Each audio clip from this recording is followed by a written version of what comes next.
ito ay rated SPG. Striktong patnubay at gabay ng magulang ang kailangan. Maaaring may masiselang tema, lengguwahe, karahasan, sexual, horror o droga na hindi angkop sa mga... Nang malaman nga ni Chris ang katotohanan, nakipagkita nga agad siya kay Tyrone upang magpakilala bilang ama at punan ang mga taong pagkukulang niya kay Tyrone.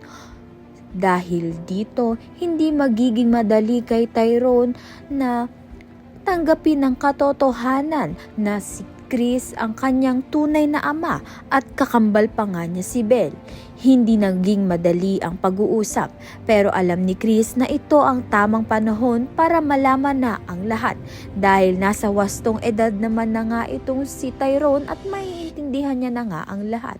Sa kabilang banda naman nga, si Malu nga ang naging tulay upang malaman nga ni Chris ang katotohanan.